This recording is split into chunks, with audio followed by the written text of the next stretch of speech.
Good afternoon. Thanks for joining us across the fence. I'm Fran Stoddard. Fires of any kind can be disastrous. When a barn goes up in flames, many farmers never recover. There is often a loss of animals as well as buildings and equipment. A simple fire safety inspection can save a lot of heartache, and that's why it's critical that farmers make fire safety a priority on their farm. So we begin today with a clear message for all farm businesses. A person driving from Middlebury knocked on our door at 11:30 at night, yelled, "Your barn's on fire." There were flames 70 feet in the air. There were about 80 head that died in the fire. It was a bad night. It was tough for me to even come down here for the following year. I didn't care about coming down here.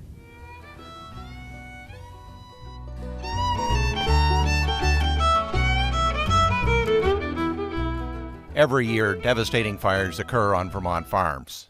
In addition to loss of property and animals, livelihoods and way of life are lost. In this video, you will learn about potential fire hazards on the farm and steps you can take that will protect both farm and family. Nice job, very good.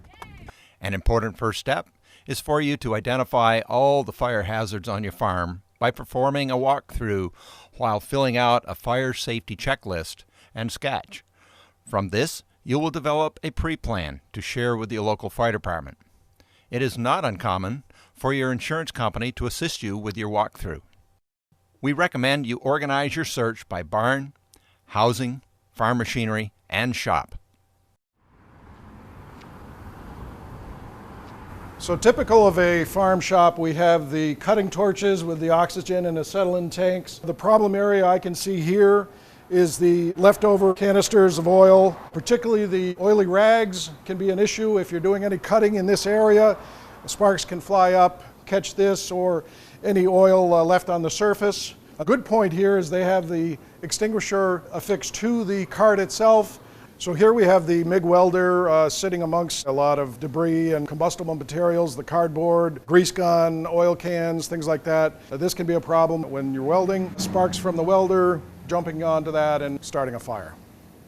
So here we have the shop grinder to make sure that combustibles don't accumulate around the base of it. Sparks coming off this can quickly start a fire. Here we have 3 freezers or refrigerators and 2 microwaves plugged into extension cords attached to that one circuit. This can overload the circuit. They've been taped and temporarily repaired.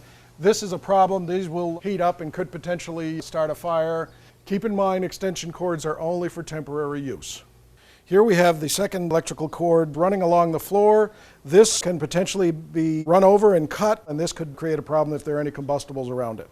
Make sure you check all of your buildings for uncovered boxes like this. So the solution here is fold these into the box with a proper cover or outlet, and that should take care of the issue.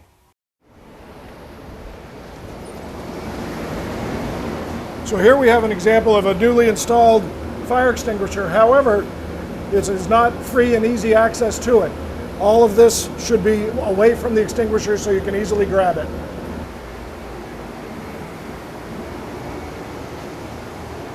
And here we have live wires that are just hanging from the ceiling. These not only are dangerous for bodily injury, but could potentially short out on this steel and cause a fire. Here we have boots and coveralls leaning up against this compressor. This will get very hot and could potentially ignite these materials. Here we have an area heater in the utility room of the milk house. There are a couple of calf blankets draped over it to dry them out. This can be a problem as this heater will get quite hot and could potentially ignite this material. This should be removed immediately. So here's an incandescent bulb surrounded by a tremendous amount of cobwebs and dust. They have the potential of igniting this cobweb. This should be replaced with a CFL or LED type bulb or a dustproof canister light. Here we have properly installed electrical switches and receptacles. They're in plastic conduit and enclosed in waterproof housing for both the switch and receptacle. Here's an example of a properly installed fire extinguisher. It's in an easily accessible location, great signage, very visible, and easy to get to. Sub panels should remove any obstacles in front of them so you can access them. Reduce the amount of dust and debris in here. Should have the covers closed on them. Here's an example of an open splice that could become a problem. This was left there from one of the fans that was removed some time ago, and that should be in an enclosed junction. Broken electrical conduit. The wires are hanging free. It puts stress on the wires, potentially eroding the covering and possibly shorting it out. More broken conduit. And then we have a small amount of coiled wire right below it. This is a problem as it can overheat and cause a fire. Uncovered light switch and 2 uncovered receptacles. This is a problem as it will accumulate dust and dirt in there with the potential of arcing from the wire connections, cause a fire. The owner should get an electrician in here to cover these junctions and put a cover on that switch box. Here we have an open spliced wire left dangling in the air. As you can see, it's live. If this comes into contact with any metal, this could short out and potentially light the debris and grain and everything on the ground on fire. We also have a live switch and receptacle with a partially broken cover. There's an accumulation of dust and cobwebs in here. This wire should be placed in a proper junction box or removed altogether by an electrician. This cover should be reinstalled with a new one. Here's an example of a potential fire hazard. We have an aging tractor that leaks oil and grease and is parked next to piles of hay when it's hot and can potentially light this hay on fire. At the time of the fire, this loader did not have a fire extinguisher in it. If there had been an actual fire extinguisher in this machine and my brother was able to use it at the first sign of smoke, we had a highly good chance of saving this loader. Now, every single piece of our equipment has at least a 2.5 pound ABC fire extinguisher. Issues with employee housing, particularly those that have migrant workers, can have issues with the grease on cook stoves, smoke detectors. By law, they should be hardwired.